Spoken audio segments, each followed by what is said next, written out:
I never had a great relationship with my mother Abigail, 42F.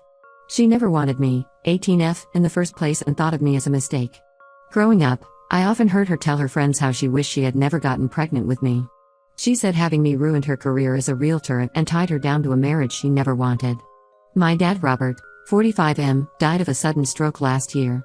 2 months after his death, my mother married Henry, 44M, who was my dad's friend and a divorcee with a daughter Sonia, 16F. From my earliest memories, I noticed how differently my mother treated me compared to other children. When my cousins visited, she showered them with hugs, kisses, and compliments.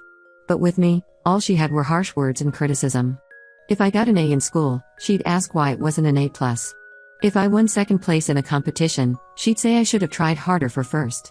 My mother controlled everything about my appearance and interests. When I was 8, I wanted to join ballet classes like my friends, but she forced me to do karate instead, saying ballet was too girly and weak.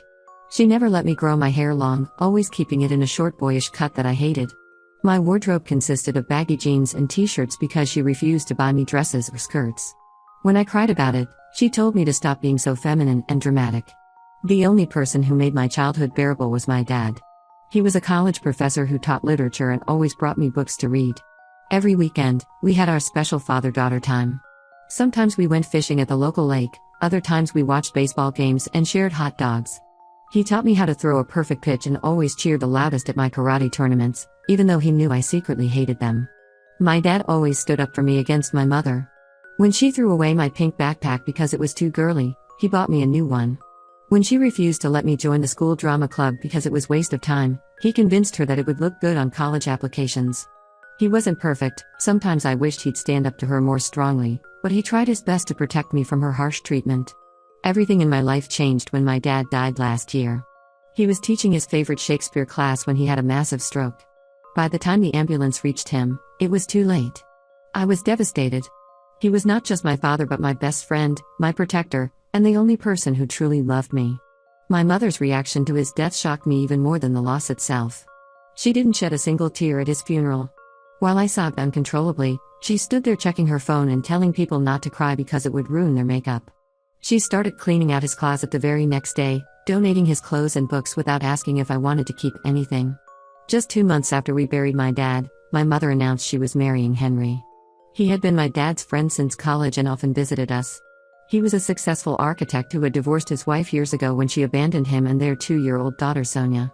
I always liked Henry. He was kind and funny, and sometimes brought me and Sonia little gifts when he visited. From the moment Henry and Sonia moved in, my mother transformed into a completely different person, at least towards Sonia. She became the perfect stepmother, helping Sonia with homework, taking her shopping, and constantly praising her achievements. She posted photos of them together on social media with captions like "Finally got the daughter I always wanted and so blessed to have this angel in my life." The contrast between how she treated me versus Sonia was painful to watch. If Sonia mentioned liking a dress, my mother would buy it immediately. But when I needed new shoes because mine had holes, she told me to wait until next month. During dinner, Sonia got to choose the menu while I had to eat whatever was served. If Sonia wanted seconds, my mother happily served her. But if I reached for more food, she'd comment about my weight, even though I was on the school swimming team and perfectly healthy. My mother started excluding me from family activities. Every weekend, she planned trips with Henry and Sonia, shopping malls, amusement parks, movies, but never invited me. When I asked why I couldn't come, she said I was too old for family outings and should focus on studying instead. She even converted my study room into an art studio for Sonia without asking me, forcing me to do my homework on my bed or at the dining table. Things got worse when my mother began poisoning Henry against me. She twisted everything I did to make me look bad. If I spent time in my room studying, she told him I was being antisocial and refusing to bond with my new family. If I went out with friends from the swim team, she claimed I was being rebellious and staying out late, even though I always returned by curfew. When I got a part-time job at the local library, she told Henry the first was trying to avoid family time. But Henry wasn't easily fooled. He often defended me and questioned my mother's accusations.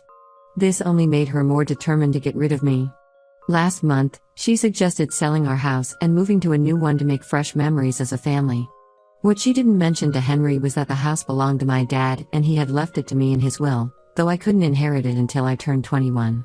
Henry refused to move, saying changing schools would disrupt both mine and Sonia's education. My mother was furious but couldn't show it. Instead, she became extra sweet to me when Henry was around but treated me horribly when he wasn't looking. She threw away all my dad's photos, claiming they got damaged during cleaning. She gave away my childhood toys to charity without asking me. She even started locking the kitchen at night, telling Henry I was stealing food when really I sometimes studied late and got hungry. I tried talking to Henry about how my mother treated me, but she always managed to interrupt or change the topic. She started monitoring my phone calls and reading my texts. The only reason I could still buy lunch at school was because Henry gave me his credit card after noticing my mother stopped making lunch for me. Now my 18th birthday is next week and Henry wants to throw a party for me. He's planning to invite my friends from school and the swim team, plus some family members. My mother tried to cancel it, claiming it would make Sonia feel bad since she didn't have a big celebration for her 16th birthday. But Henry insisted that turning 18 was special and deserved celebration. I should be excited about my party, but I'm scared. The look in my mother's eyes when Henry overruled her objections sent chills down my spine. She's planning something, I can feel it. I just don't know what. Update 1: I'm writing this from my hospital bed with tubes attached to my arms and monitors beeping around me.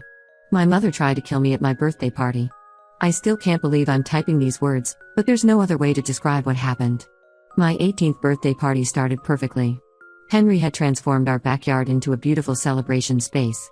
There were fairy lights strung across the trees, colorful balloons everywhere, and a huge banner saying Happy 18th Birthday. He hired professional caterers, ordered my favorite cake, chocolate with strawberry filling, and even got a DJ to play music. My mother pretended to be excited about everything. She helped with decorations, welcomed guests with a big smile, and kept telling everyone how happy she was to celebrate her baby girl turning 18. Looking back, I should have known something was wrong. She never called me her baby girl before. The party was going great. My friends from the swim team came, along with my cousins and some of Henry's family. Even my old neighbors showed up with gifts. Everyone was dancing, eating, and having fun. Henry looked proud as he showed guests around, and Sonia was actually being nice to me, helping me open presents. Around dinner time, the caterers started serving food. They had set up different stations, one for pasta, one for grilled meats, and one for salads. Everyone was getting up to fill their plates when my mother approached me. She was holding a plate of pasta with creamy sauce and said she had specially requested the caterers to make it for me. I was surprised because my mother never served me food. In fact, she usually complained if I asked her to pass anything during meals. But that night she was acting different, smiling warmly and insisting she wanted to make my birthday special. I thought maybe she was finally trying to change. I took a bite of the pasta. It tasted different, but I couldn't figure out why. By the second bite, I felt my throat starting to close up. My lips began tingling and swelling. I tried to speak but couldn't get words out. The last thing I remember before collapsing was my mother standing there, watching me with a strange expression. I'm severely allergic to shellfish, something my mother knows very well. When I was 5, I had a severe reaction to shrimp and nearly died. Since then, I've always carried an EpiPen and been extremely careful about what I eat. My mother was always in charge of informing school cafeterias, restaurants, and friends' parents about my allergy. Henry acted quickly when he saw me collapse. He searched my purse for my EpiPen but couldn't find it. Someone called an ambulance while Henry tried to keep me conscious. The paramedics arrived within minutes and rushed me to the hospital. The doctors later said if I hadn't received medical attention so quickly, I could have died. While I was unconscious, the hospital ran tests and found high levels of shellfish protein in my system. They also discovered that the pasta sauce had been deliberately mixed with shrimp paste. It wasn't a case of accidental contamination. The amount of shrimp paste used was substantial, way more than what would be used for flavoring. After regaining consciousness, I remembered something important. We have security cameras in our kitchen because Henry likes to monitor who comes and goes when he's not home. I asked my friend Emma to check the footage from that day. What she found confirmed my worst fears. The video shows my mother entering the kitchen while the caterers were setting up in the backyard. She takes out a jar from her purse, which Emma zoomed in and identified as shrimp paste, and mixes it thoroughly into a portion of pasta sauce. She then finds my purse hanging on the kitchen door, takes out my EpiPen, and throws it in the trash. The timestamp shows this happened just 30 minutes before she brought me the plate. I haven't told Henry about the video yet. The doctors want to keep me under observation for another day, and I'm planning to show him the footage after I'm discharged. The police have already visited because the hospital reported suspected food tampering, but I told them I needed time to process everything before making a statement. The worst part isn't that my mother tried to kill me. The worst part is remembering how she stood there watching as I struggled to breathe, doing nothing to help. She didn't call for help or try to find my EpiPen. She just watched, probably hoping I would die before anyone could save me.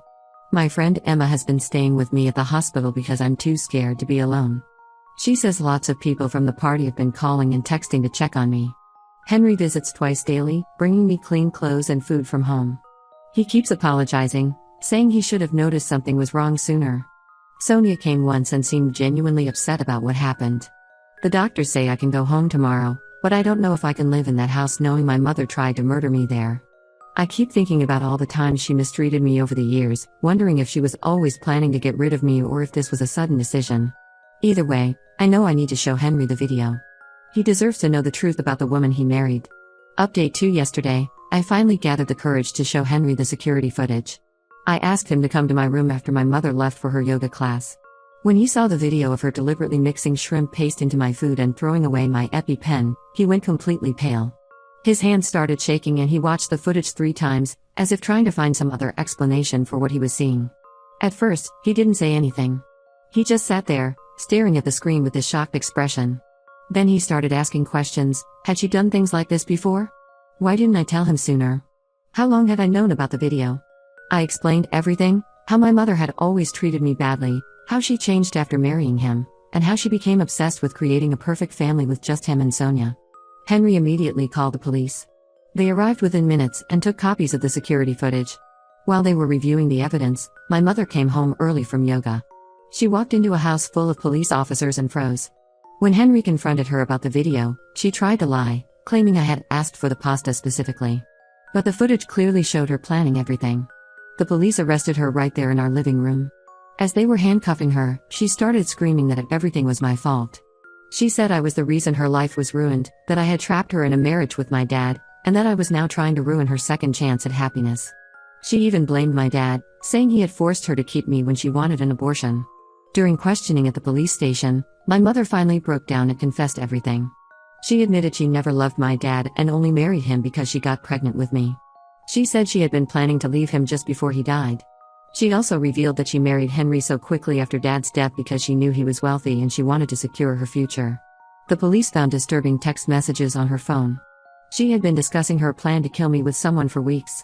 The messages talked about how to make it look like an accident and mentioned my shellfish allergies specifically.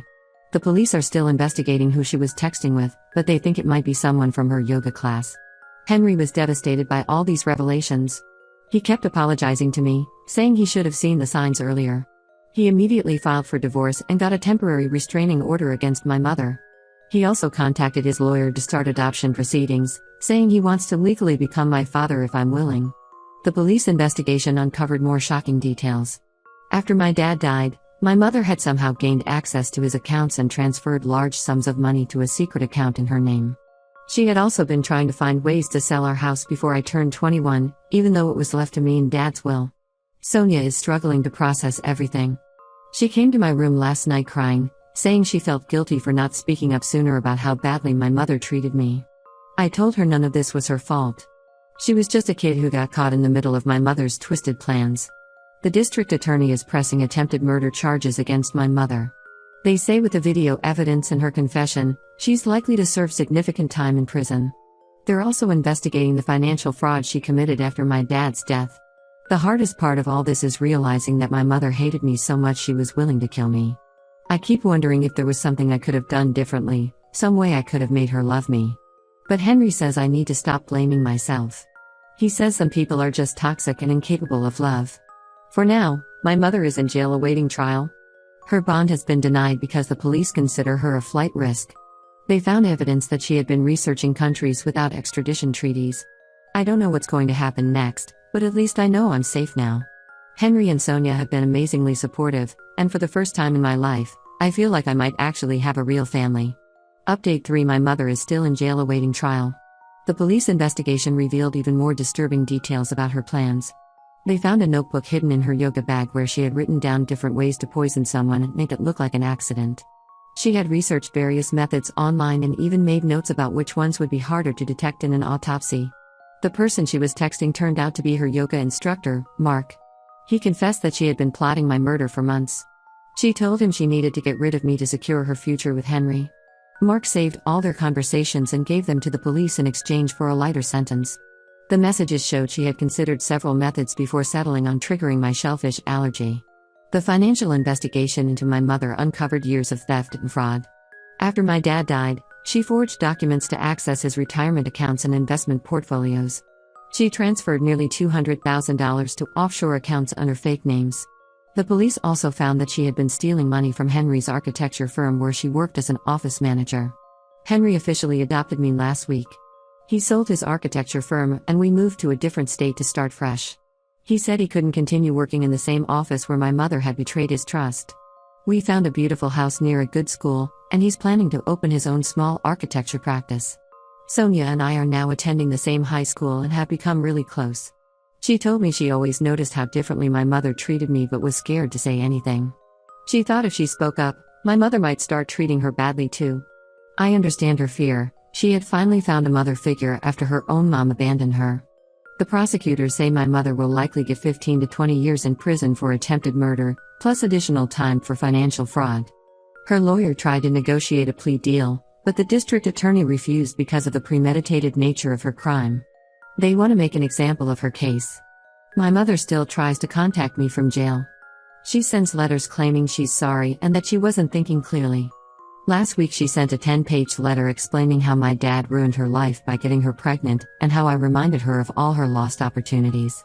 I stopped reading her letters after that. Sometimes at night, I lie awake wondering how a mother could hate her child so much that she would try to kill them.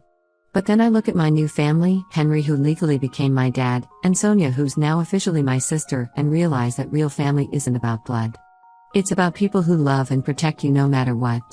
Henry enrolled me in dance classes, something my mother never allowed. Sonia joins me sometimes, and we're planning to perform in a recital together. I'm finally growing my hair out and wearing clothes I actually like. For the first time in my life, I feel free to be myself. I know the trial will be difficult when it starts next month. I'll have to testify and face my mother again. But I'm not afraid anymore. I have my real family supporting me now, and that's all I need. Sometimes the worst things in life lead you to the best people, and I'm grateful that despite everything my mother did, I ended up finding people who truly love me.